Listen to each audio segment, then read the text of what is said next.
Alléluia, gloire à l'Éternel. Bienvenue donc à cet enseignement sur l'adjectif rachat. C'est aujourd'hui la 20e vidéo sur l'adjectif rachat.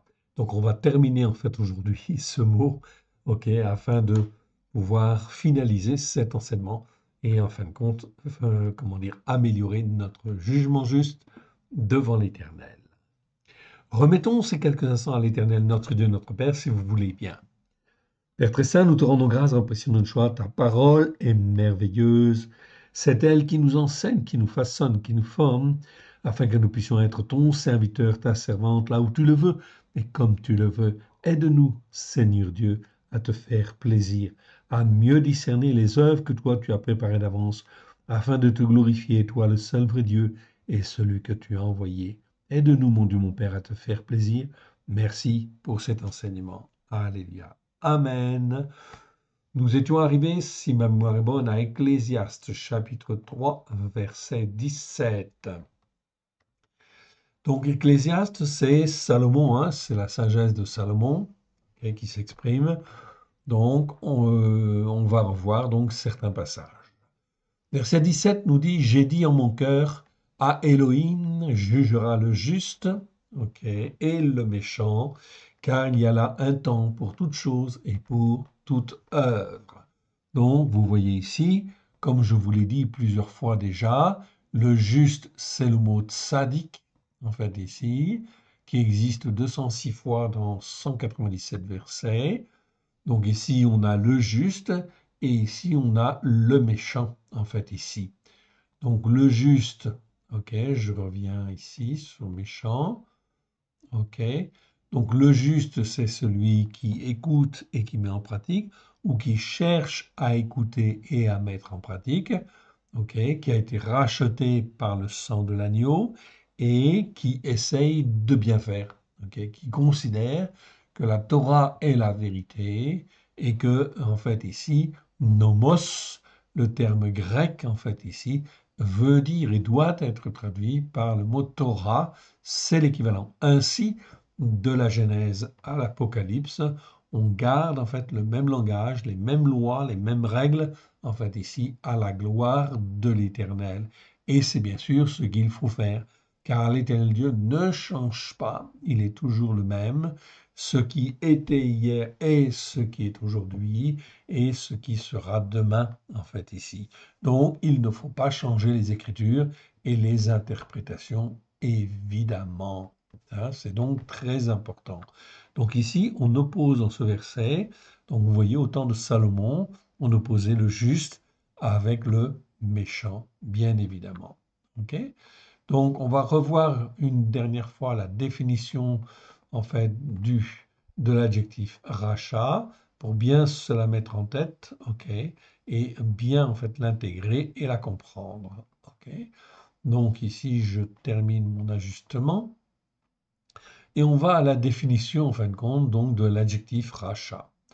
Donc je passe en fait ces versets, ok, et j'arrive en fait ici à la définition de rachat. Rachat que j'agrandis, que vous connaissez, qu'on a vu en fait à chaque fois, ok, que l'on a approfondi. On va l'approfondir une dernière fois pour bien se rappeler, bien mémoriser en fait ici cet adjectif. On en aura besoin par la suite. Vous allez comprendre pourquoi. Donc, rachat, ici, je vous l'agrandis pour que vous puissiez bien voir. Voilà. Rachat, rechaim en fait au pluriel, c'est un adjectif. Ok. Ça s'écrit donc ici comme vous le voyez, avec un resh, un shin et un ain. Ok. Rechaim en fait au pluriel. Tout cela, c'est pour nous familiariser avec les mots et en fait avec les lettres et leur signification, bien sûr, pour être plus proche de l'hébreu. On apprend, hein, donc on découvre ces choses-là, et le but, c'est bien sûr de nous former, de nous façonner à la gloire de l'Éternel. Ok. Donc ici, on a effectivement la définition du mot rachat. Okay. Enfin, le verbe, l'adjectif rachat. C'est un adjectif qui existe 263 fois dans 249 versets. On a vu presque tous les versets, il nous en reste une dizaine en fait à voir. et on aura fait le tour. Ainsi, on aura vu tous les versets, les 249 versets. C'est très important car même si c'est un petit peu long, ça nous forme, ça nous façonne, ça forme notre cœur, ça forme notre esprit à la gloire de l'Éternel afin de pouvoir mieux discerner. Oui, bien sûr. OK? Mieux discerner, pourquoi? Parce que le Seigneur ne veut pas que l'on marche avec les méchants, ceux qui se comportent comme des méchants, ceux qui agissent en fait comme des méchants. Donc, ça veut dire qu'il faut apprendre à juger et à juger d'un jugement juste. Le mot rachat, l'adjectif rachat, dans la version seconde est traduit 234 fois, en fait ici, par méchant. Et c'est très bien. Ok. Donc il reste une trentaine de versets où la traduction laisse à désirer, et ce qui fait que ça peut fausser effectivement le sens, en fin de compte, d'un verset. L'adjectif rachat, donc la définition, vous la connaissez, on va la rappeler en fait encore ici. L'adjectif rachat signifie d'abord méchant au sens propre du terme. Donc, comme en français, c'est en fait l'inverse de gentil. Okay. Donc, ça, c'est le sens propre. Okay. Mais il y a aussi un sens figuré qui est très développé dans les Écritures. Okay. Et en résumé, en fait, les Écritures appellent méchants tous ceux qui persévèrent à ne pas écouter et à ne pas mettre en pratique les enseignements de la Torah. Donc là, c'est très important. Donc, je peux être croyant, je peux être sauvé par Christ et Yeshua, okay, reconnaître Christ comme mon Seigneur, mon Sauveur, mais dès lors que je n'écoute pas et que je ne mets pas en pratique les enseignements de la Torah et que je refuse de le faire, ou que je m'entête à ne pas le faire, j'agis comme un méchant. Okay. Les Écritures sont très très claires en fait là-dessus. Ça veut dire que dans ce cas-là, l'iniquité qui pèse sur moi, en fait, pèse de plus en plus et contribue en fait à endurcir mon cœur, car l'iniquité va ouvrir la porte à des péchés et à des transgressions. Donc, lorsqu'on n'écoute pas pour ne pas mettre en pratique, que se passe-t-il? Inévitablement dans le cœur, en fin de compte, des croyants, ou de ceux que le Seigneur appelle, ils sont, s'ils persévèrent dans cette voie, dans la voie de l'endurcissement de leur cœur et donc de l'aveuglement spirituel. Cela veut dire qu'à un moment donné, eh bien, en fin de compte, ils ne voient plus. Ils croient toujours en fait en Christ, dans le sang de l'agneau qui les a en principe lavés et purifiés, enfin qui les a lavés et qui les a purifiés, mais en fait, ils sont endurcis dans leur compréhension, dans leur entendement, donc résultat des courses, l'iniquité dans laquelle ils s'enferment va automatiquement les entraîner vers les péchés, vers les transgressions, et en fin de compte, ils en fait perdent leur salut. C'est donc ainsi que l'Écriture nous montre comment cela marche en fait ici, et c'est vraiment très très clair. Généralement, cette dimension spirituelle, en fait, de la dimension, en fin de compte, du sens figuré de méchant, est très peu enseignée dans, en fait, les églises et dans les assemblées, même messianiques aujourd'hui. Généralement, en fin de compte, cette dimension spirituelle n'est jamais enseignée dans les églises, ni même dans les assemblées messianiques les plus courantes. Okay. Non, on préfère rester dans l'iniquité, c'est-à-dire dans la tradition religieuse que l'on a découvert au début et que l'on croit être juste à 100%. En réalité, là, souvent, ce qui se passe, c'est que le Seigneur nous montre des choses nouvelles, mais il ne faut jamais s'arrêter là. C'est parce que s'il nous montre des choses nouvelles, ça veut dire que nous sommes dans le bon chemin, mais il faut continuer en fait à avancer et à découvrir en fait encore plus, car l'Esprit de Dieu nous montre, nous forme, nous façonne au travers de ce travail, afin que nous puissions grandir dans la foi jusqu'à ce que nous soyons arrivés sur la montagne de Sion, sur la montagne de la sainteté. Mais si je reste en fait ici, cloué dans une église, sur une montagne, catholique, protestante ou évangélique, évangélique ceci ou évangélique cela, messianique ceci, messianique cela. Ok, je reste enfin dans une certaine tradition religieuse, des pères qui ont enseigné. Cela veut dire aussi quelque part de l'iniquité en fait ici qu'ils ont enseigné. Voilà pourquoi il faut toujours en fait être dans la crainte de l'Éternel et vouloir s'attacher à Dieu. En fait, ici, toujours, on n'est jamais arrivé. Ok? C'est pas possible sur la terre d'être sur la montagne de Sion, pleinement sur la montagne de Sion. C'est un parcours, c'est un chemin. En fait, ici, c'est toujours une progression jusqu'à ce que nous soyons transformés à la stature parfaite de Christ, nous dit Paulos dans Philippiens. Ok. C'est donc écrit. Il y a donc en fait ici tout un programme, oui bien sûr, et toute une vie en fin de compte, bien souvent ne suffit même pas en fin de compte à nous former complètement, mais c'est un processus, c'est une transformation dans lequel nous devons marcher. Le méchant, disent les Écritures, n'obtiendra donc celui qui ne veut pas progresser, il n'obtiendra jamais le bonheur ni le salut. Voir entre autres les psaumes 1 et psaume 36 sur la différence entre le juste et le méchant, entre celui qui sert Elohim et celui qui ne le sert pas. Okay? La racine hébraïque ancienne nous confirme parfaitement ce que nous disons en fait là. Okay? En effet, la racine resh shin que nous voyons là, resh shin, nous parle en langage moderne, okay, de quelqu'un qui est au centre et qui rayonne tout autour selon une influence positive ou négative. Ça, c'est resh shin. Le rajout, en fin de compte, de la lettre aïn, très important, okay, est ici le signe de tout ce qui est fourbe, faux, pervers, mauvais. C'est donc ça quelque chose de très important. Ça a été défini en fait notamment, enfin ça existe depuis très longtemps, mais en fait ça a été bien arrêté et bien clarifié, notamment par Fabre d'Olivet en 1815 dans sa grammaire et l'étude des mots en fait hébreux, okay, où là on voit quelque chose d'extraordinaire. Le Seigneur en fin de compte avait bien inspiré cet homme pour que les hommes puissent avancer dans la connaissance. 1815, vous notez bien cette date? Cela veut dire qu'aujourd'hui, nous sommes en 2024. Cela fait donc, en fin de compte, ici, okay, cela fait donc, en fait, déjà plusieurs siècles, hein, on est d'accord, ok? Donc ici, ça fait 2 siècles et demi, hein, ok, 2 siècles et demi, ok, plus de 2 siècles et demi que ces choses, en fait, nous ont été révélées.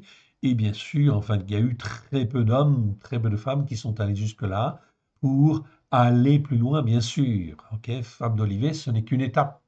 Il fallait en fait aller plus loin avec l'Esprit de Dieu. C'est-à-dire apprendre à écouter, à discerner ce que l'Esprit en fait nous révèle afin de pouvoir avancer. C'est un apprentissage, hein? Ok.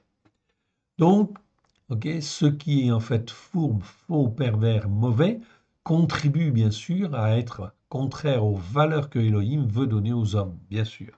Traduire principalement cet adjectif par méchant en opposition à celui qui est déclaré juste est une des meilleures traductions en fait en français.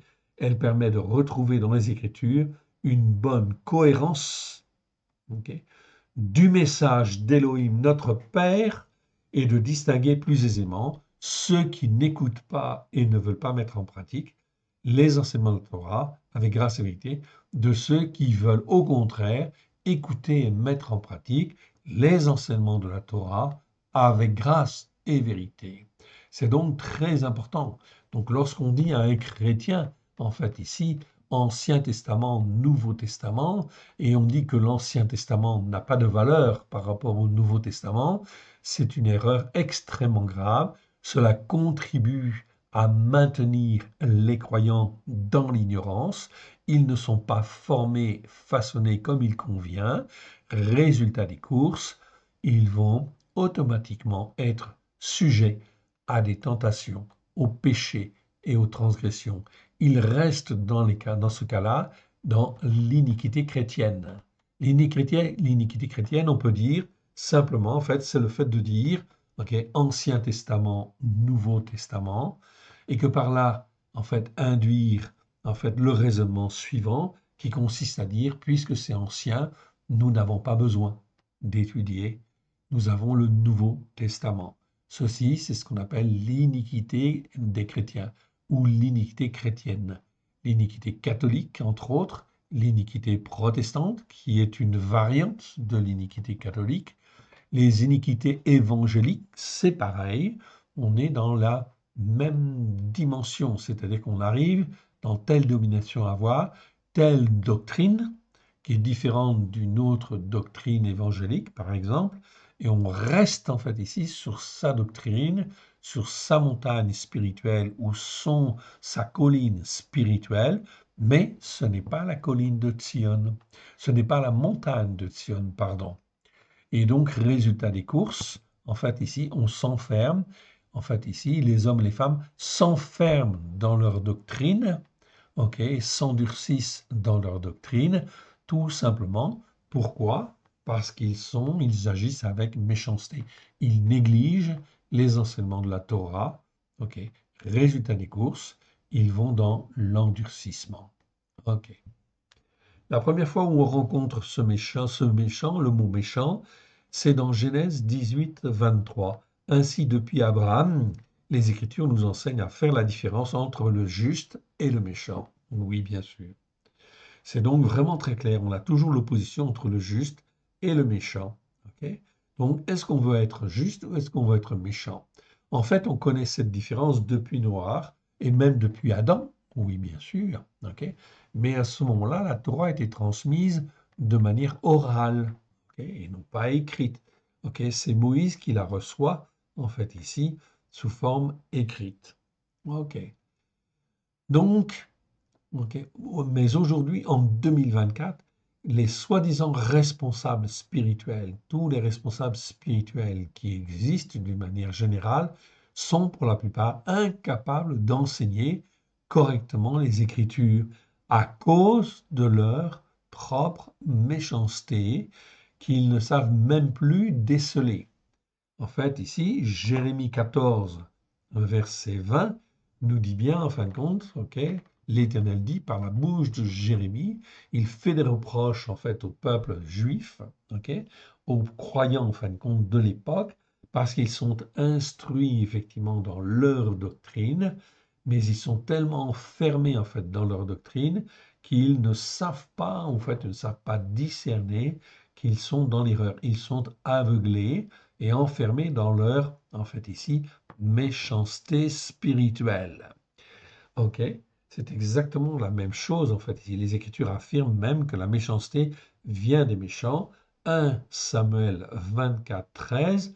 Donc, en fait ici, la notion de méchant, c'est celui qui rayonne en fait ici de sa méchanceté et qui influence méchamment tous ceux qui écoutent, qui n'ont pas le discernement ou ne veulent pas avoir le discernement pour en fait ici se poser les bonnes questions. C'est exactement la même chose au temps, en fin de compte, de Yeshua, lorsque l'Éternel, en fait ici, par la bouche, en fait ici, de Yeshua, dit aux pharisiens, vous êtes des hypocrites. C'est-à-dire que, en fait ici, ils sont des croyants, mais en fait, ils ont changé le sens des Écritures et ils ne croient plus au fond de leur cœur. Ok, on est dans l'apparence, en fin de compte, des choses. Résultat des courses, en fait, ici, c'est l'endurcissement du cœur, tout simplement, en fait, ici, qui a lieu. Donc, on a vu un certain nombre de versets, ok? Aujourd'hui, on va donc, en fait, ici, continuer, en fait, dans Ecclésiaste et voir ce que Salomon, en fin de compte, ici, nous, en fait, ici, nous enseigne, ou ce que l'Éternel, plutôt, nous enseigne au travers de la bouche, en fin de compte, de Salomon. Donc, revenons, en fin de compte, dans Ecclésiaste, chapitre 3, verset, en fait, compte 17. Je remonte un petit peu. Ok, et je vais reprendre à partir du verset 14. 14 en fait ici, 14 on va prendre 14 en fin de compte à 20 en fait ici. Ok.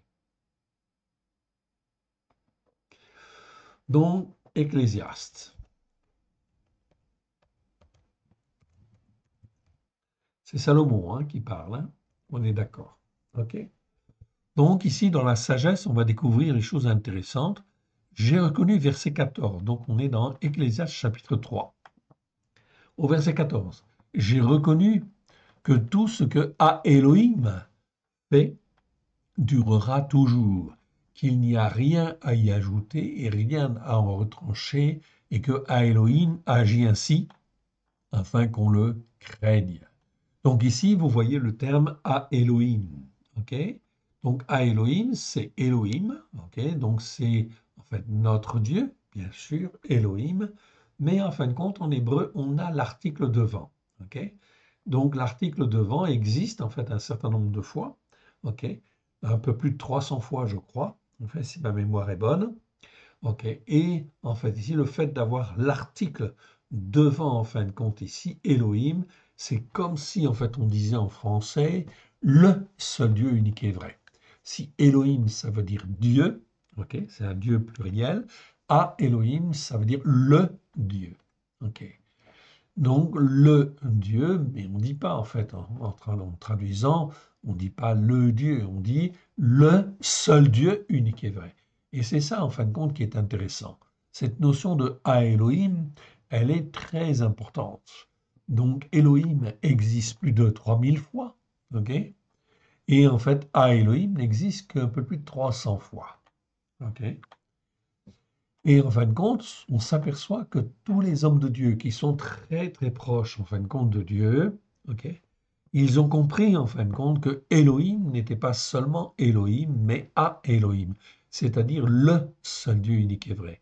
Donc, quand dans leur tête ils réalisent que c'est à Elohim leur Dieu, ok, alors dans le cœur ils n'ont que à Elohim, bien évidemment. Donc, il n'y a aucun autre Dieu, aucune autre en fait ici attraction en fin de compte ici, idolâtre ou autre, et ça n'existe pas. C'est le cas en fin de compte de Salomon, c'est le cas, enfin tout au moins dans la première partie en fin de compte de sa vie, c'est le cas de David, c'est le cas de Moshe, où il est écrit que ce sont des hommes de Elohim ou des serviteurs de Elohim.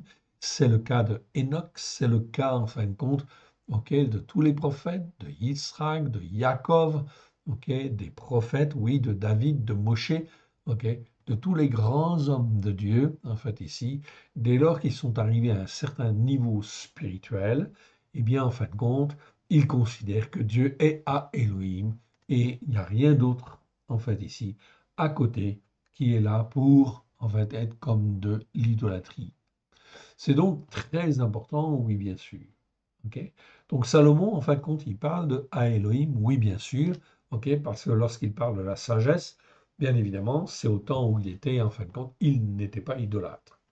Mais Salomon, on peut tomber de cet état. Oui, la preuve, c'est que Salomon, à cause de ses femmes, à cause de ses richesses, mais surtout de ses femmes, il avait de très très nombreuses femmes.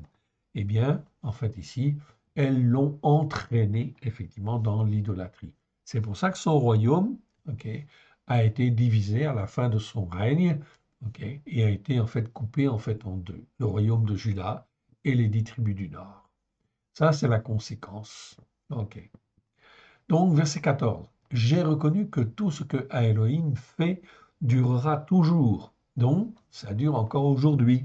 En fait, ici, c'est toujours les mêmes principes, qu'il n'y a rien à y ajouter et rien à en retrancher, et que Elohim agit ainsi afin qu'on le craigne. C'est pour ça que c'est très important de considérer la Torah comme étant la vérité, comme le psaume 119, verset 142 le dit, Torah émet. Ce qui a déjà été et ce qui sera a déjà été. Et à Elohim ramène ce qui est passé. Donc l'histoire, en réalité, est un perpétuel recommencement. Les comportements des hommes d'hier, c'est les comportements d'aujourd'hui, c'est les comportements de demain. C'est toujours la même chose, qui revient. Verset 16. J'ai encore vu sous le soleil qu'au lieu établi pour exercer le jugement juste, il y a de la méchanceté. Donc vous voyez, ici on parle de mishpat. Mishpat en fait ici, c'est en fin de compte un mot qui existe 421 fois dans 406 versets.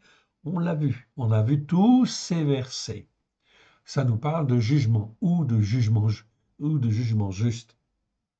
Donc on voit en fin de compte ici que l'Éternel Dieu, en fin de compte ici, veut effectivement que nous apprenions le jugement juste, mais malheureusement, Salomon constate, il le dit lui-même, que là où il devrait y avoir le jugement juste, okay, j'ai encore vu sous le soleil qu'au lieu établi pour exercer le jugement juste, il y a de la méchanceté. Aïe, aïe, aïe.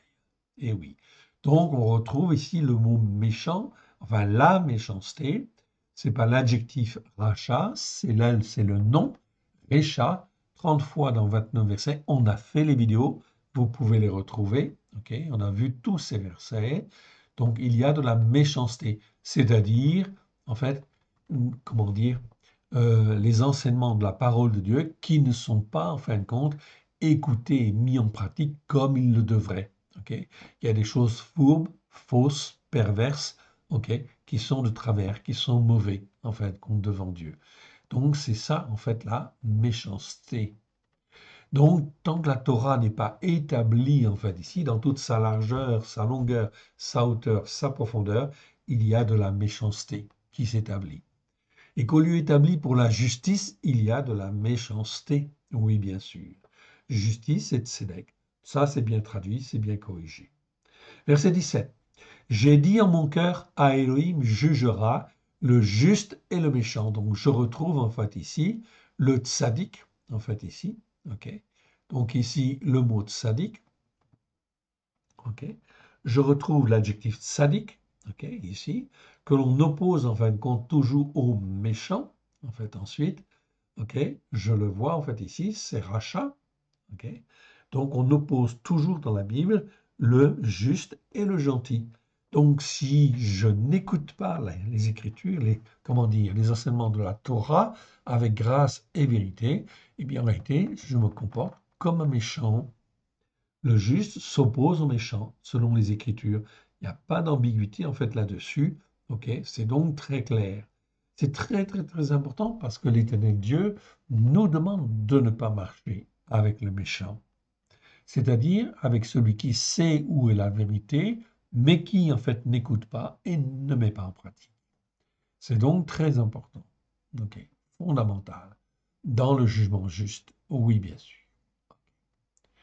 Donc je continue, je reviens en fait ici, je monte 30 secondes, je rétablis en fait ici mon, comment dire, mon mot à la bonne taille pour ne pas mettre trop de désordre en fin de compte dans ma base, sinon je m'y retrouverai plus en fait après. Ok. Donc j'ai dit en mon cœur, à Elohim jugera le juste et le méchant, car il y a là un temps pour toute chose et pour toute œuvre.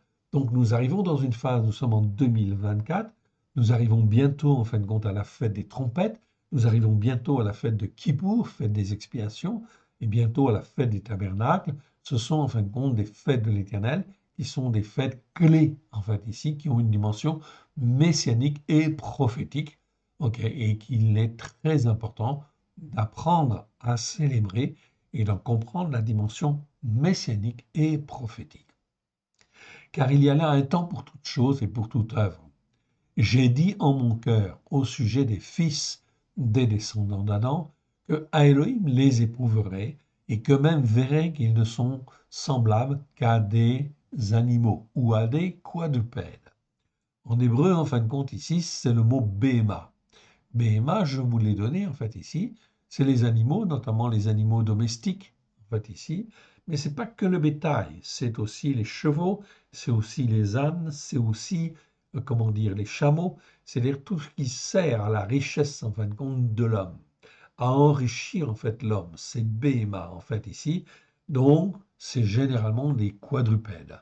Donc le terme est un petit peu technique, mais en français, on va avoir un petit problème parce que je ne peux pas traduire simplement par animaux, en fait, ici, parce que animaux, c'est un terme plus général, en fait, ici, et animaux, c'est tout ce qui a vie, en réalité. D'accord? Alors que BMA, en fait, ici, c'est que les animaux qui sont sur quatre pattes et haut sur pattes, en fait, ici. C'est là la définition des quadrupèdes tel que la Bible l'entend. Okay?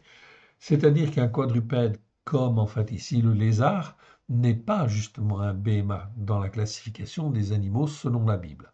On reviendra là-dessus, ce n'est pas l'objet en fait aujourd'hui de faire un enseignement là-dessus. Okay? Donc ici, l'Éternel Dieu dit en fait ici que l'homme est comme en fait les quadrupèdes, c'est-à-dire comme en fin de compte un animal à quatre pattes, tout simplement. Il naît, ok, il mange, il fait son travail et il meurt. Ok, voilà ce qu'est un descendant d'Adam en réalité. Donc, un descendant d'Adam n'a aucune espérance. Pourquoi? Parce que sorti du jardin d'Éden, ok, eh bien Adam en fin de compte n'a plus la lumière de Dieu.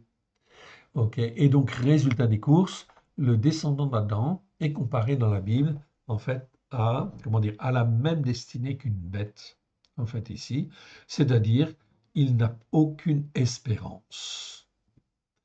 On le dit, en fait, ensuite, verset 19, car le sort des fils des descendants d'Adam et le sort des quadrupèdes sont un même sort.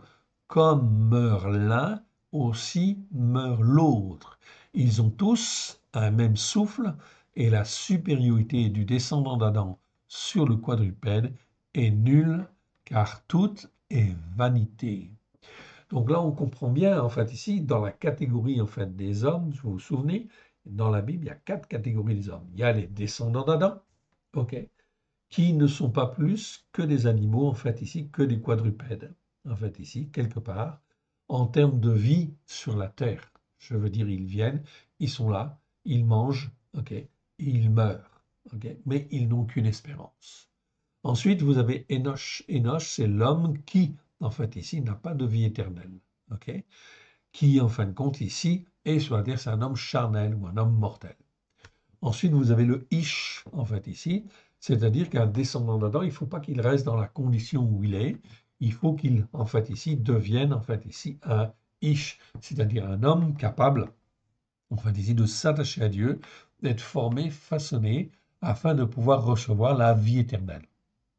Et la vie éternelle, on ne la reçoit qu'au travers, en fin de compte, bien sûr, du rachat, en fait, ici, de Christ, tout simplement. En fait, ici, tout simplement, enfin, sinon, c'est vraiment clairement ça. OK. Et enfin, la quatrième catégorie, c'est le Guéber, c'est-à-dire c'est l'homme qui est mature, qui se forme, qui est façonné. Donc, car le sort des fils des descendants d'Adam et le sort des quadrupèdes sont un même sort, comme meurt l'un, aussi meurt l'autre. Ils ont tous un même souffle, et la supériorité du descendant d'Adam sur le quadrupède est nulle, car tout est vanité. Tout va dans un même lieu, tout a été fait de la poussière et retourne à la poussière. Donc, là, on voit effectivement quelque chose de très intéressant quelque part pour ne pas négliger justement ce que l'Éternel Dieu nous donne au travers de Christ Yeshua, son Fils bien-aimé. Donc, un croyant, quelqu'un qui donne son cœur et sa vie à Jésus, à Yeshua, et qui ne veut pas se former, être façonné, il ne peut être formé, façonné que par la Torah, eh bien, s'il ne veut pas être formé, façonné, en fait ici, il ne sera pas sauvé et il ne peut pas être sauvé en réalité. Ok, on continue. Allez, on va en fin de compte au verset suivant. Et on arrive en fait maintenant dans Ecclésiaste chapitre, alors ça va venir, hein, la recherche est un petit peu longue, mais elle va arriver. Ok. Alors nous arrivons, je crois que c'est le chapitre 7 si ma mémoire est bonne. Ok, recherche interrompue. Voilà, on arrive dans le chapitre 7. 7 au verset 15. Donc Ecclésiaste chapitre 7 verset 15. Et je vais reprendre à partir du verset 13. Regarde l'œuvre de Ha Elohim, donc du seul Dieu unique et vrai. Qui pourra redresser ce qui est courbé? Okay. Au jour du bonheur, sois heureux et au jour du malheur, réfléchis. Ha Elohim a fait l'un comme l'autre, afin que le descendant d'Adam ne découvre en rien ce qui sera après lui. Et oui, la plupart des hommes ne savent pas ce qui se passe en fait après la mort, oui bien sûr. Verset 15. J'ai vu tout cela pendant les jours de ma vanité, dit l'Ecclésiaste, dit Salomon. Il y a tel juste qui périt dans sa justice, il y a tel méchant qui prolonge son existence dans le mal qu'il fait en abondance. Okay. Donc c'est une observation, en fin de compte, ici, de Salomon. Okay. Ne sois pas juste à l'excès et ne te montre pas trop sage. Pourquoi te détruirais-tu? Okay. Donc là, ça fait partie de la sagesse de Salomon. Okay. Ne sois pas juste à l'excès, c'est-à-dire que ne sois pas intransigeant, etc. Non, il faut être juste, rempli de bonté, rempli de miséricorde, etc.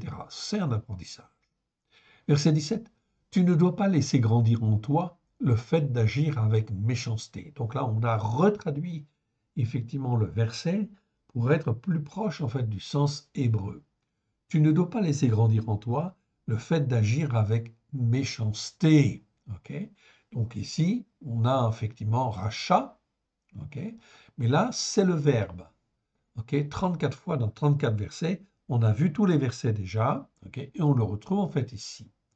Donc ici, le fait d'agir avec méchanceté.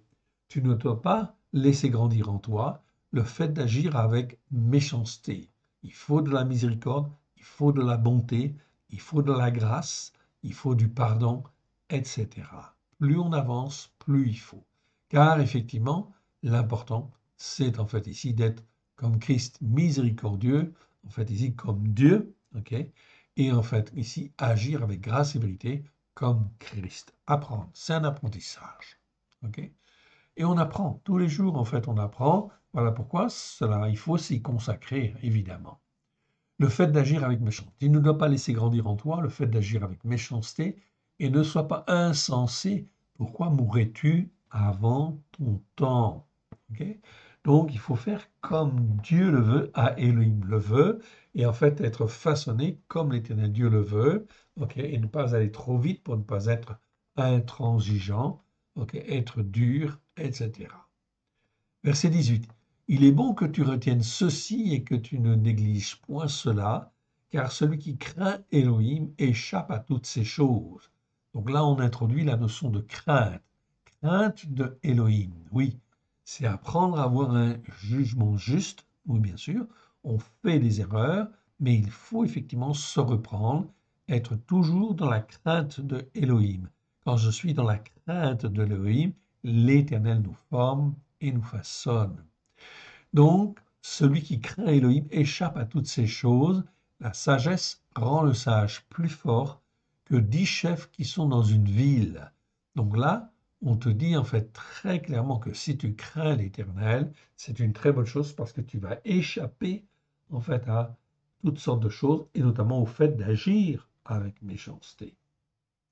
19. La sagesse rend le sage plus fort en fait, que 10 chefs qui sont dans une ville.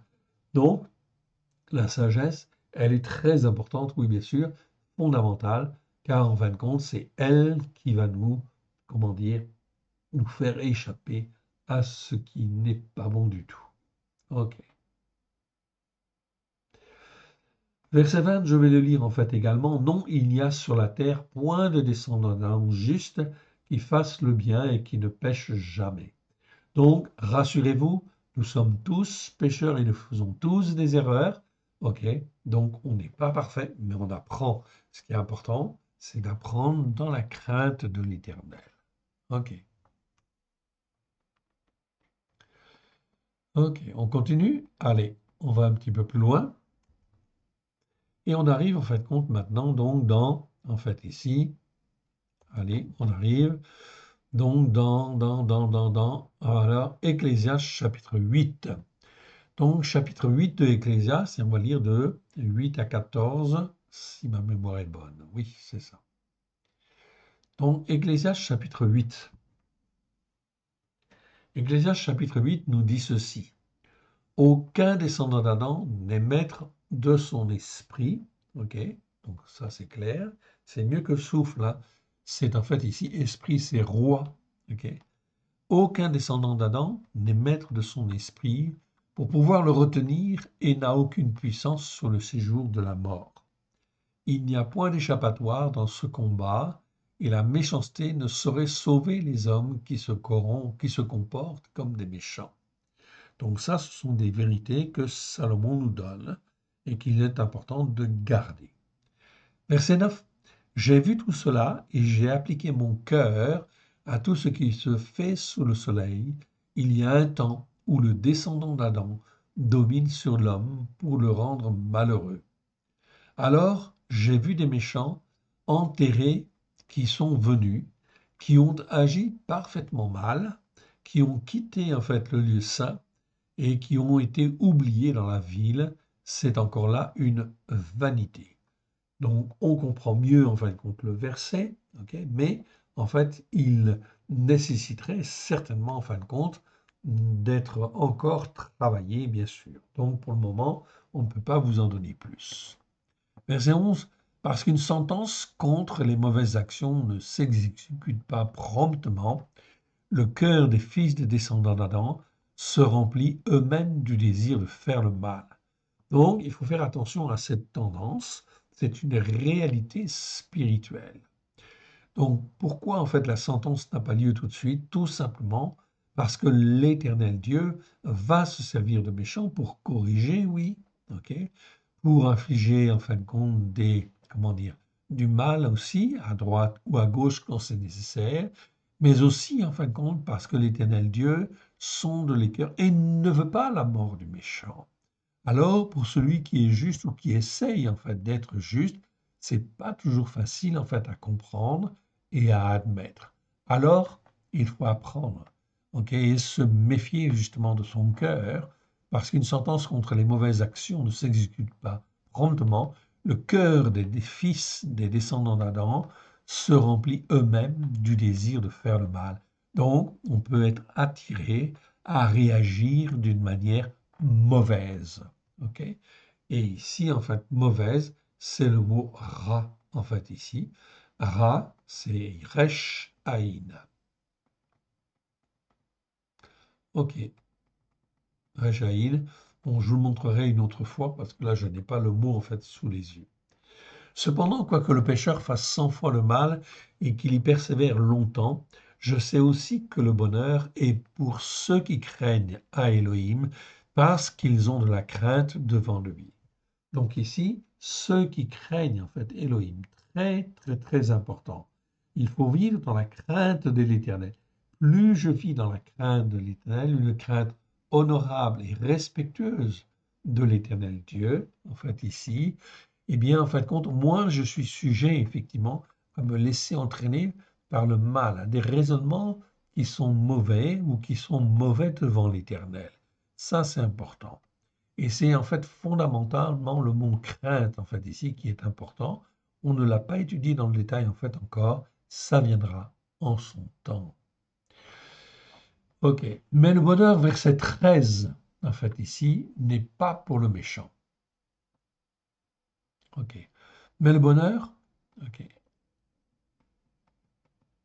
n'est pas pour le méchant, nous affirme l'Écriture. Ok, je reviens à mon verset 14, qui m'a échappé. Ok. Au verset 13, voilà. Mais le bonheur n'est pas pour le méchant, ici rachat, et il ne prolongera point ses jours, pas plus que l'ombre, en fait, ici, parce qu'il n'a pas de la crainte de l'Éternel. Donc on voit que la notion de crainte, ici, est très, très importante. Cette notion de crainte est très importante, on l'étudiera. Je vous l'ai déjà mentionné, c'est le mot yir'a, ok? Ce n'est pas parade, la terreur, ok? Ni éma, la frayeur, etc. Ok? Non, pas du tout. C'est yir'a, c'est la crainte respectueuse et honorable de l'Éternel. C'est la crainte que Yeshua en fait avait, dont il était rempli vis-à-vis du Père, et c'est la crainte que justement Abraham aussi avait. C'est très, très, très important. Cette crainte, en fait, elle s'obtient petit à petit avec l'expérience. Et plus je m'attache en fait à Dieu, plus je suis rempli de la crainte de l'Éternel. Verset 13, mais le bonheur n'est pas pour le méchant, et il ne prolongera point ses jours, pas plus que l'ombre, okay? Parce qu'il n'a pas de la crainte de Elohim. Il est une vanité qui a lieu sur la terre. Oui, en fait, il vit sur la terre, mais le méchant, il faut savoir que de toute façon, il a une durée de vie limitée. Et le temps, en fait, ici, que l'Éternel le permet pour des raisons que nous ne connaissons pas et que nous n'avons pas forcément en fait à connaître, évidemment. Il est une vanité qui a lieu sur la terre, c'est qu'il y a des justes auxquels il arrive selon l'œuvre des méchants, et des méchants auxquels il arrive selon l'œuvre des justes. Je dis que c'est encore là une vanité. Donc là, c'est une observation, en fin de compte, de Salomon, oui, bien sûr, ok, où il y a des choses qu'on ne comprend pas forcément, en fait, ici, parce que le juste, en fait, ici, normalement, il a une vie prolongée, oui, bien sûr, ok, mais il peut arriver, en fait, ici, que sa vie soit écourtée pour une raison ou une autre que l'Éternel Dieu connaît. Il est souverain. Mais rien n'arrive sans que l'Éternel ne le permette, évidemment. Verset 15, en fait, ici, donc Salomon nous dit, j'ai donc loué, en fait, ici, la joie, parce qu'il y a de bonheur pour le descendant d'Adam sous le soleil, qu'à manger et à boire ou se réjouir, et c'est là ce qui doit l'accompagner au milieu de sa peine pendant les jours de sa vie que Elohim lui donne sous le soleil. Donc ici, en fait, ici, le descendant d'Adam, là, on parle du descendant d'Adam. On ne parle pas, en fin de compte, de l'Ish, celui qui est attaché à Dieu. On parle du descendant d'Adam. Donc, il ne peut, en fait, ici, que se réjouir et boire, en fait, ici, boire et manger, en fait, ici, sur la terre, profiter de ce que l'Éternel Dieu lui donne. Oui, bien sûr. Par contre, pour le juste, en fait, ici, et pour, en fait, ici, le Ish, c'est un petit peu différent, en ce sens qu'il marche par la foi, dans le but d'être agréable à Dieu, porter le fruit que Dieu veut, en fait, ici, et afin de faire les œuvres que l'Éternel Dieu a préparées d'avance. Donc, il a une mission sur la terre. On continue, ok? Donc, on était ici dans Ecclésiaste chapitre 8, et on va aller, en fin de compte, maintenant, donc, dans Ecclésiaste chapitre 9. Donc, Ecclésiaste chapitre 9, et on va lire du verset 1 au verset 7, ici. Ok. Oui, j'ai appliqué mon cœur à tout cela. J'ai fait de tout cela l'objet de mon examen. J'ai vu que les justes et les sages et leurs travaux sont dans la main de Elohim, du seul Dieu unique et vrai, et l'amour aussi bien que la haine. Les descendants d'Adam ne savent rien, tout est devant eux. Tout arrive également à tous, même sort pour le juste et pour le méchant, c'est-à-dire qu'ils meurent tous. Mais le méchant n'a jamais de vie éternelle, alors que le juste, lui, il a la vie éternelle. Pour celui qui est bon et pur, ok, pour celui qui est impur, pour celui qui sacrifie et pour celui qui ne sacrifie pas, il en est du bon comme du pécheur, de celui qui jure comme de celui qui craint de faire un serment.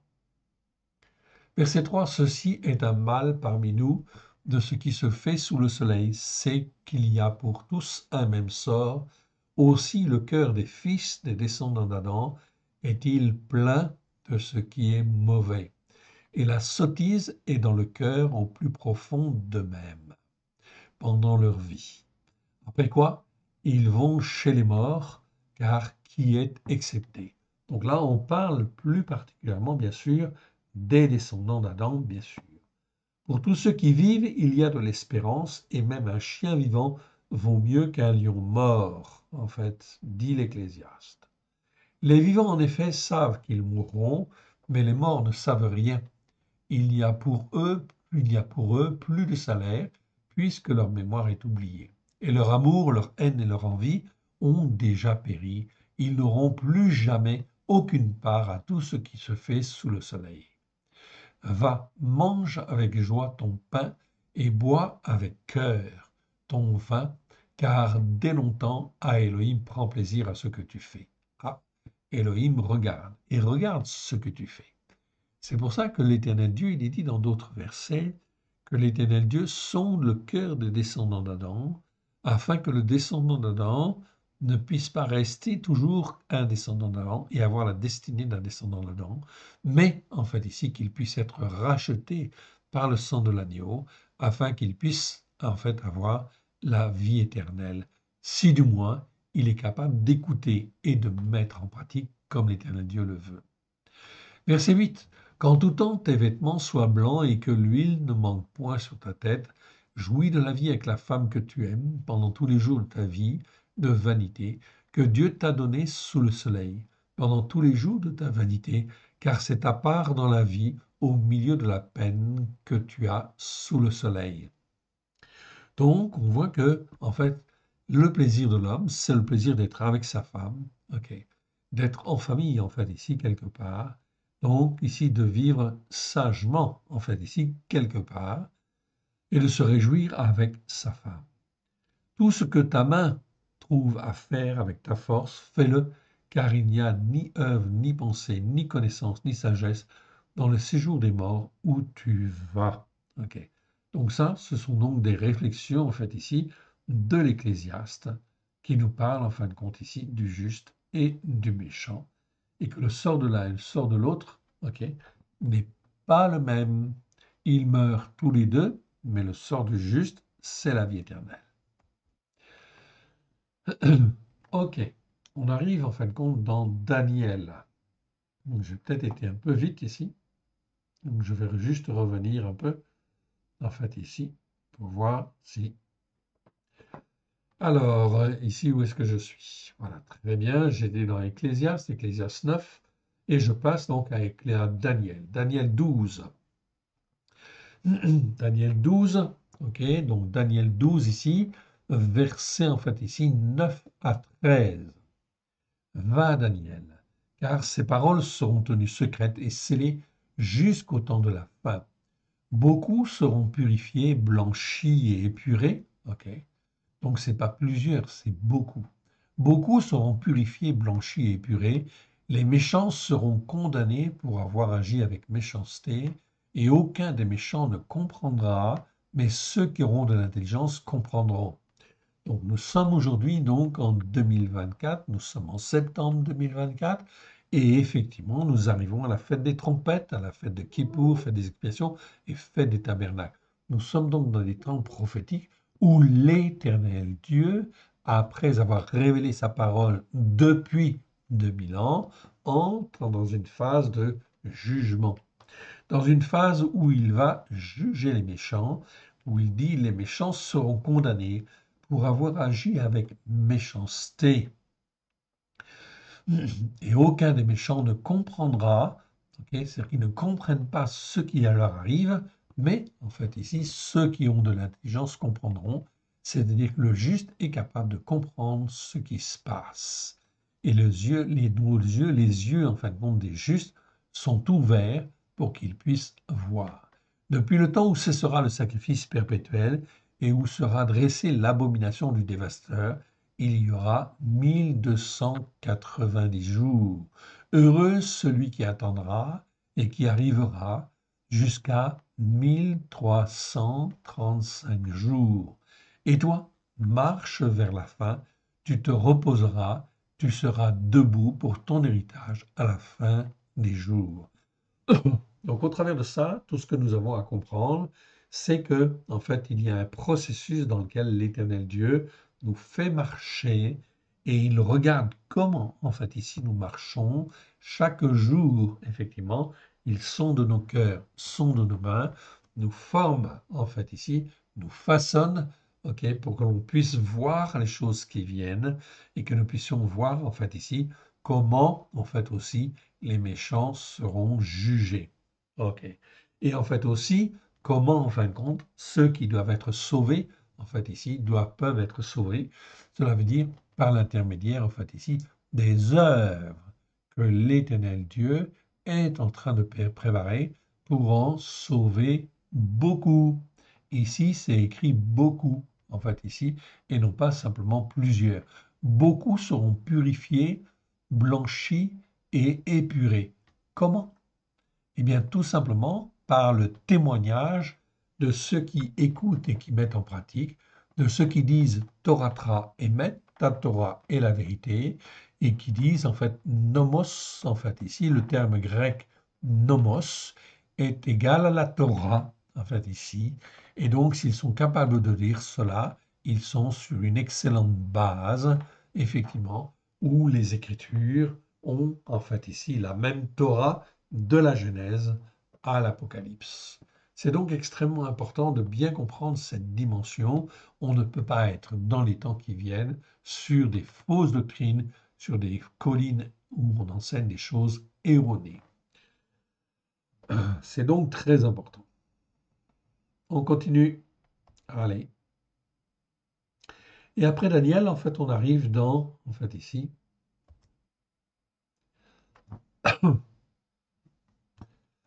Alors après Daniel, on arrive en fait dans Chronique. Chronique, et on arrive en fait au dernier, en fait. Ici, c'est pas le dernier, c'est l'avant-dernier. Mais c'est très important, en fait, ici. On arrive dans 2 Chroniques, chapitre 6. 2 Chroniques, chapitre 6, verset 23. 23 à 25. Regardez ce qui est marqué là. Écoute-le des cieux. Ok, donc c'est Salomon qui prie en fait ici.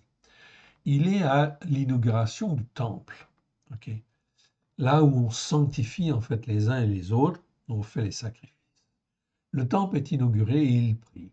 Et dans cette prière, il va dire notamment 23 à 25, écoutez, écoute-le des cieux, celui qui vient en fin de compte pour prier.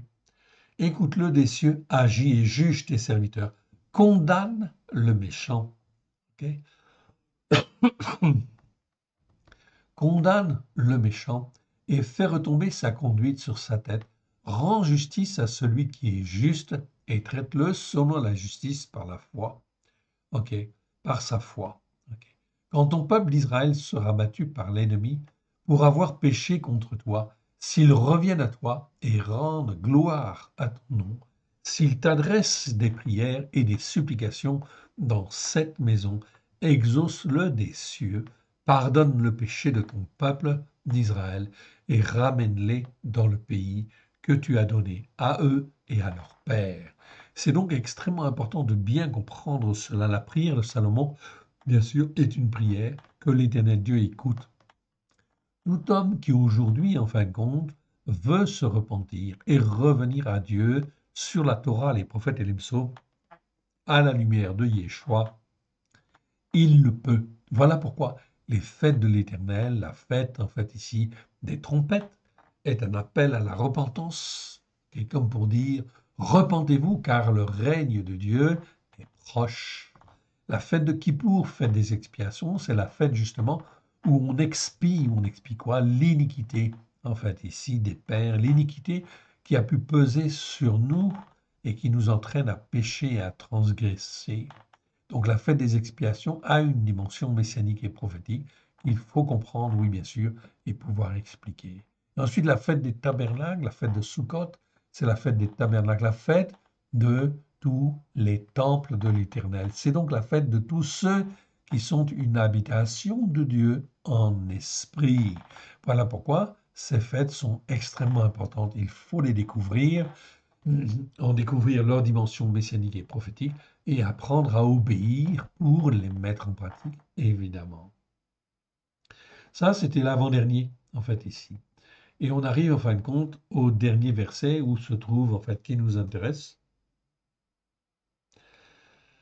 Alors, ce sera, en fait, ici, donc, ok, on y arrive, ok. Ce sera, en fin de compte, 2 Chroniques 19. 2 Chroniques 19, on parle de Jéhoshaphat, Josaphat. Et là, c'est extrêmement important, vous allez voir ce passage. Ça aiguise en fin de compte notre jugement, en fait, juste. L'Éternel Dieu nous demande de marcher dans la justice par la foi, ok, et selon un jugement juste. Voyez en fin de compte ce qui est reproché ici à Josaphat, à Jéhoshaphat. Et donc 2 Chroniques chapitre 19 versets 1 à 10, on va lire. Jéhoshaphat, roi de Yehuda, roi de Juda, revint en paix dans sa maison à Yerushalayim. Il revint en paix parce que l'Éternel Dieu était là. Yéhou, en fait ici, fils de Hanani, le prophète, alla au-devant de lui et dit au roi Jéhoshaphat, Doit-on secourir le méchant et aimes-tu ceux qui haïssent l'Éternel? À cause de cela, l'Éternel est irrité contre toi. Aïe, qu'est-ce qui s'est passé? En fait, Jehoshaphat est allé aider le roi d'Israël, oui. Mais le roi d'Israël est un méchant, oui. Il agit méchamment parce qu'il n'écoute pas la Torah et il ne la met pas en pratique. Jéroboam, qu'est-ce qu'il a fait? Eh bien, en fin de compte, il a changé les lois de l'Éternel, il a changé les fêtes de l'Éternel, et il a institué, en fait, ici, sa propre église, sa propre religion, si vous voulez. OK? Et donc, résultat des courses, Jéroboam faisait, en fait, les sacrifices, bien sûr, il y avait tout un système religieux, mais en fait, il n'écoutait pas la Torah pour la mettre en pratique. Alors, ils ont eu des tas de problèmes. Les 10 tribus du Nord ont eu en fait des tas de problèmes. Et Jehoshaphat, qui est roi de Juda, il va aider, il va soutenir en fait ici le roi en fait ici d'Israël, alors qu'ils ont péché, ils se sont comportés comme des méchants. Alors, en fait ici, l'Éternel va reprocher par le prophète Jéhu à Josaphat d'avoir été secourir le méchant. Doit-on secourir le méchant? Et aimes-tu ceux qui haïssent l'Éternel? À cause de cela, l'Éternel est irrité contre toi. C'est une belle leçon. Ok. C'est une belle leçon pour chacun de nous, parce que l'Éternel Dieu ne veut pas qu'on aille secourir le méchant. Que le méchant soit sauvé, compris pour lui, oui. Si le méchant se repent, qu'il revienne à l'Éternel pour écouter et mettre en pratique les enseignements de la Torah, oui. Mais le péché de Jéroboam, c'est exactement le péché de l'Église. C'est pour ça que nous avons fait une brochure qui s'appelle L'Église aurait-elle commis le péché de Jéroboam? Vous trouverez cette brochure sur notre site internet, oui bien sûr, www.alécoledeyeshua.com. Donc, c'est la même chose en fait ici, quelque part. Est-ce que je dois secourir le croyant qui est dans la peine en fait ici à cause de son péché? La réponse est non. Mais je dois témoigner de la vérité. Voilà pourquoi je dois faire les fêtes de l'Éternel, sonner du chauffard pour dire en fait ici que la Torah est la vérité, oui bien sûr, afin que les uns et les autres puissent savoir qu'il y a une voie en fait qu'il faut suivre pour être agréable à l'Éternel. À cause de cela, l'Éternel est irrité contre toi, dit-il. Verset 3. Mais il s'est trouvé de bonnes choses en toi, car tu as fait disparaître du pays les idoles d'Achéra, c'est-à-dire tout ce qui était par contre dans le pays de Juda, en fait ici. Josaphat avait supprimé toutes les idoles, les fausses idoles, les idoles d'Achéra, et tu as appliqué ton cœur au plus profond de toi-même à chercher à Elohim. Donc, c'était une attitude de cœur très intéressante. Mais malgré tout, vous le voyez, Josaphat fait des erreurs. Et nous faisons tous des erreurs. Voilà pourquoi il faut corriger au plus vite, en fait, nos erreurs, bien sûr. Tu as appliqué ton cœur au plus profond de toi-même à chercher à Elohim. Alors, qu'est-ce que Dieu, en fin de compte, va faire et qu'est-ce que Josaphat va faire? Eh bien, regardez, en fait, ici. Josaphat resta à Jérusalem, puis il fit encore une tournée parmi le peuple. Okay? Donc, en fin de compte, Josaphat s'occupa de ses affaires dans son pays et il ne s'occupa plus, enfin, d'Israël et du roi d'Israël. Donc, Jehoshaphat resta à Jérusalem, puis il fit encore une tournée parmi le peuple depuis Beer-Shava jusqu'à la montagne d'Éphraïm. Et il les amena à l'Éternel, l'Élohim de leur père. Donc, il ramena en fait ici le peuple à l'Éternel, c'est-à-dire à la Torah, en fait ici, pleine de grâce et de vérité. En fait, on pourrait dire, en fait ici, aujourd'hui, pleine de grâce et de vérité. Verset 5. Il établit des juges. Aïe, aïe, aïe. Donc des hommes qui sont capables de juger entre ce qui est bien et ce qui est mal devant Dieu. Il établit des juges dans toutes les villes fortes du pays de Yehuda, dans chaque ville. Il dit aux juges, prenez garde à ce que vous ferez, car ce n'est pas pour les descendants d'Adam que vous rendez la justice, mais pour l'Éternel. Mais pour l'Éternel. En vous sera la parole du jugement juste. En vous, puisque vous êtes juge, et que l'Éternel Dieu permet que vous soyez juge, en fait, la parole du jugement doit être en vous, et la parole du jugement doit être en vous. Vous devez, en fin de compte, ici, la rechercher pour l'enseigner au peuple. Maintenant que la peur de mal faire devant l'Éternel soit sur vous, veillez sur vos actes, car il n'y a chez l'Éternel, notre Elohim, ni iniquité remplie d'hypocrisie, ni de duplicité qui perdure. Donc ça, c'est très important, en fait, ici. Donc ici, c'est le mot Avla. Avla que l'on a déjà étudié, dont on avait fait les vidéos là-dessus. Avla 26 fois dans 25 versets. Ça nous parle d'iniquité, mais d'iniquité remplie d'hypocrisie, ok, de duplicité et qui perdure dans le temps. C'est quoi une iniquité remplie d'hypocrisie? Ok. Ni de duplicité qui perdure. C'est quoi? Eh bien, en fin de compte, des exemples, nous les avons sous les yeux, en fait, ici. Le fait de créer, en fait, ici, ok, l'institution catholique. Ok. C'est quoi? C'est prendre, en fin de compte, des éléments de la parole de Dieu et créer, en fait, une entité religieuse, ok, une institution qui déforme les choses et qui fait comme Jéroboam. On supprime le Shabbat, on supprime les fêtes de l'Éternel, et on institue le dimanche, et on institue des fêtes qui sont des fêtes païennes. Là, on rentre dans l'iniquité. Et elle est remplie d'hypocrisie. Pourquoi? Parce qu'on dit, en fin de compte, ici, on affirme que le salut est là. On est donc là hypocrite. Parce qu'effectivement, en fin de compte, on crée quelque chose qui est rempli de duplicité, qui est double, qui n'est pas la vérité, qui est une copie, en fin de compte, déformée de ce que Dieu dit, en fin de compte, par rapport, en fin de compte, au salut, par rapport à ce qu'il dit sur la montagne de la sainteté et qui perdure dans le temps, mais qui perdure dans le temps, bien évidemment, puisqu'en fait, aujourd'hui, l'institution catholique existe en fait encore après des siècles et des siècles. On peut dire, depuis le IVe siècle, l'Église catholique n'existait pas au 1er siècle. Non. Et on te dit, en fin de compte, que le premier pape, c'est Pierre. Là, ce sont des mensonges. L'Église catholique n'est instituée que par l'empereur romain Constantin au IVe siècle.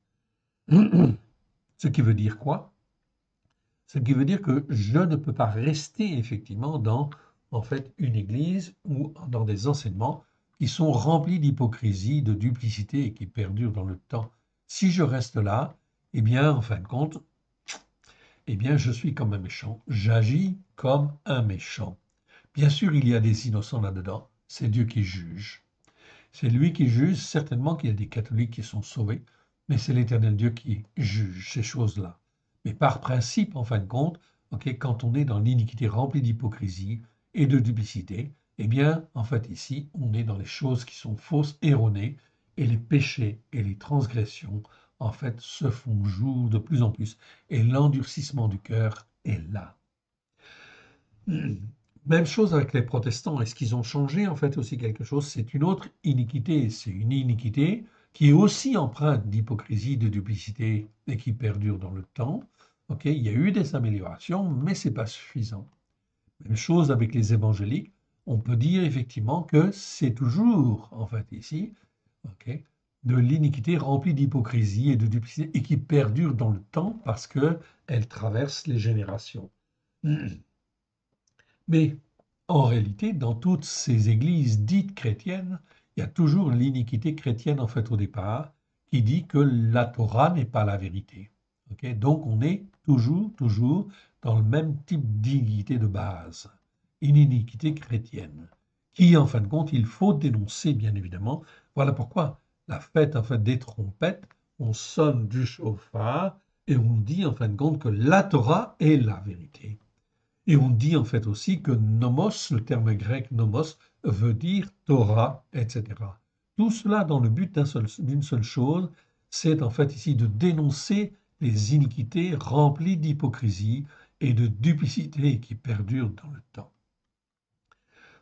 Si les croyants aujourd'hui ne le disent pas, en fait ici, comment en fait les hommes et les femmes le sauront, l'apprendront-ils?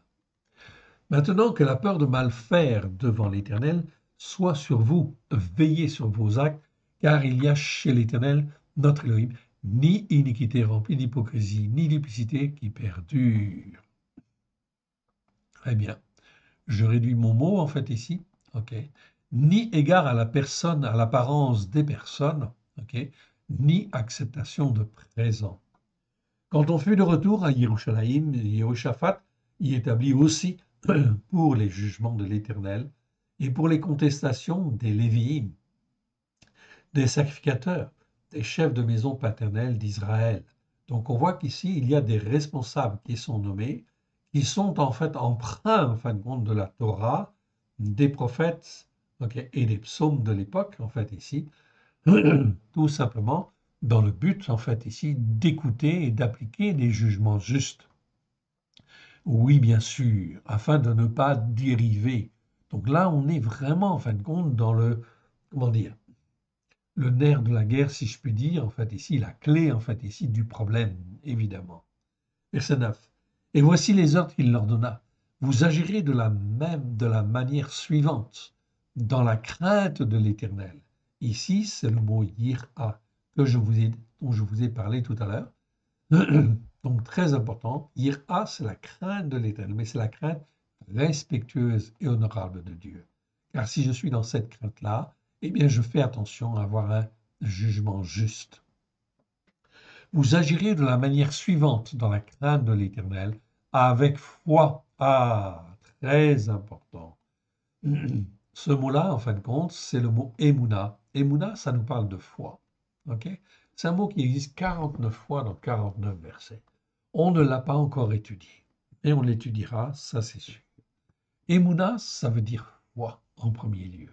Ce mot existe 49 fois dans 49 versets, et je crois que pas une seule fois il n'est traduit correctement par le mot foi.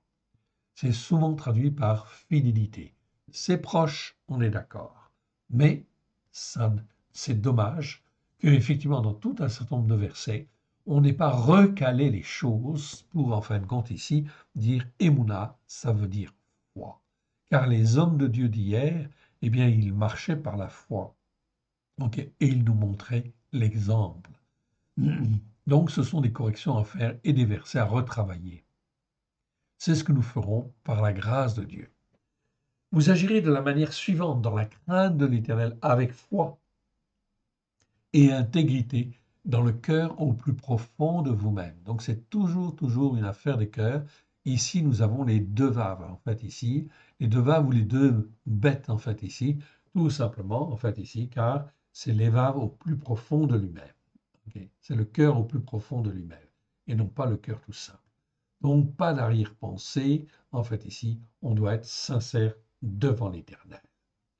Dans toute contestation qui vous sera soumise par vos frères, établis dans leur ville, relativement à un meurtre, aux enseignements, en fin de compte, de la Torah, à un commandement, aux lois ou à des jugements, vous ferez vous ferez qu'ils soient amenés à la lumière. Okay. C'est-à-dire qu'ils soient éclairés, en fait, en réalité. Okay. Donc, le mot, en fait, nous parle ici d'éclairage. Que toutes les choses soient amenées à la lumière, afin qu'ils ne se rendent pas coupables d'avoir négligé la Torah ou de négliger la Torah. C'est très important. Ici, c'est le verbe hacham, on ne l'a pas étudié dans le détail, mais c'est ça. Ça veut dire négliger la Torah. C'est donc très important. Ok. Donc le verbe hacham, je vous le montre parce qu'il est très mal traduit. Ok.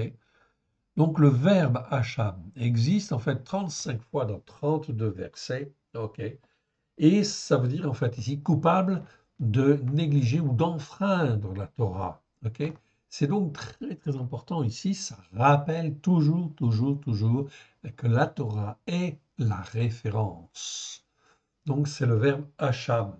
Dans les Bibles, dans les traductions françaises, ok, ce verbe, en fait, ici, comme il touchait en fait à la Torah, a été déformé dans la traduction et on a dit en fin de compte afin qu'il ne soit pas coupable. Mais coupable de quoi? En fait, ici, ça n'explique pas effectivement en fait la chose, donc c'est pas bon en fait ici. Donc c'est coupable d'enfreindre la Torah ou de négliger en fait la Torah en fait ici. C'est le verbe hacham. il faut le corriger. C'est pour ça que nous l'avons corrigé dans notre nouvelle traduction que nous allons bientôt éditer de la Torah. Tous ces mots-là, en fait, ceux-ci sont corrigés. Donc, afin qu'ils ne se rendent pas coupables d'avoir négligé en fait la Torah ou de négliger en fait ici la Torah envers l'Éternel. Et que sa colère n'éclate pas sur vous et sur vos frères, c'est ainsi que vous agirez et vous ne vous rendrez point coupable d'avoir négligé la Torah. Je retrouve en fait ici le même verbe. Donc vous voyez, c'est extrêmement important en fait ici, ok? Tout ça, c'est la référence en fait à la Torah. Donc la Torah, c'est toujours en fait ici la vérité. Nous avons terminé l'enseignement en fait ici. Je voudrais juste en fait ici terminer par en fait ici le psaume 1. Ok, pour rappeler en fait ici ce que nous avons déjà dit en fait ici quelque part, mais qui est un résumé en fait ici. Alors, le psaume 1 nous dit quoi? Regardez, vous l'avez sous les yeux. Psaume 1 nous dit heureux l'homme qui ne marche pas selon le conseil des méchants, qui ne s'arrête pas sur la voie des pécheurs et qui ne s'assied pas en compagnie des moqueurs, mais qui trouve son plaisir dans la Torah de l'Éternel et qui médite sa Torah jour et nuit. Il est comme un arbre planté près d'un courant d'eau qui donne son fruit en sa saison, dont le feuillage ne se flétrit point. Tout ce qu'il fait lui réussit. Ah, c'est une affirmation, hein, mais c'est juste. Il n'en est pas ainsi des méchants, ils sont comme la paille que le vent dissipe. C'est pourquoi les méchants ne résistent pas dans le jugement, ni les pécheurs dans l'assemblée des témoins qui sont justes. Car l'Éternel connaît la voie des justes, et la voie des méchants mène à la ruine. Ça, c'est le psaume, en fait, ici, que je vous recommande, oui, bien sûr, abondamment. Et le psaume 36, en fait, ici. OK. Le psaume 36, que nous avons corrigé, en fait, également, c'est un psaume de David. La déclaration de la transgression d'un méchant montre dans son cœur que la terreur d'Élohim n'est pas devant ses yeux. Donc nous avons corrigé ces versets. Les psaumes sont corrigés. Donc quand nous aurons édité en fait la Torah, les 5 premiers livres, on éditera par la suite. En fait ici tous les psaumes, ils sont déjà bien avancés, en fait ici bien préparés dans la traduction. Donc la déclaration de la transgression d'un méchant montre dans son cœur que la terreur d'Élohim n'est pas devant ses yeux. Car il se flatte à ses propres yeux dans son iniquité pour assouvir sa haine. Les paroles de sa bouche sont injustice et tromperie. Il renonce à agir avec sagesse, à faire le bien. Il médite l'injustice sur sa couche, il se tient sur une voie qui n'est pas bonne, il ne repousse pas le mal. Éternel, ta bonté atteint jusqu'aux cieux, ta fidélité jusqu'aux nues. Ta justice par la foi est comme les montagnes de Dieu. Tes jugements sont comme le grand abîme, ô Éternel. Tu soutiens les descendants d'Adam et les quadrupèdes. Je retrouve les quadrupèdes en fait ici, donc les animaux à 4 pattes en fait ici. Ok. Tu soutiens les descendants d'Adam et les quadrupèdes. Combien est précieuse ta bonté? Pour être plus près en fin de compte de l'hébreu. Ok. En français, on ne peut pas dire en fait animaux tout court en fait ici. Combien est précieuse ta bonté, ô Elohim! À l'ombre de tes ailes, les fils des descendants d'Adam cherchent un refuge. Ils se rassasient de l'abondance de ta maison, et tu les abreuves au torrent de tes délices. Car auprès de toi, la source de la vie, par ta lumière, nous voyons la lumière. Étends ta bonté sur ceux qui te connaissent, et ta justice par la foi, en fait ici, sur ceux qui ont le cœur, dont le cœur est droit. Que le pied de l'orgueil ne m'atteigne pas, que la main des méchants ne me fasse pas fuir. Déjà tombent ceux qui pratiquent l'injustice. Ils sont renversés, ils ne peuvent se relever. Nous voyons là donc dans le psaume 36 quelque chose de très intéressant, oui bien sûr, que nous pouvons en fin de compte lire. Très souvent. Je vous les recommande, évidemment. Remettons ces quelques instants. J'espère que cet enseignement sur le mot rachat nous a permis en fin de compte d'avancer et d'avoir un meilleur discernement pour les temps qui viennent. On commencera en fait une nouvelle série la prochaine fois. Ok, je demande confirmation à l'Éternel pour savoir quelle sera cette série. Enfin d'ici, j'en ai plusieurs. Ok, laissons-nous guider par l'Esprit de Dieu. Père très saint, nous te rendons grâce dans le précieux nom de Chant pour cette série sur l'adjectif rachat. Oui, Seigneur. Merci pour tous ces versets, pour tous ces commentaires.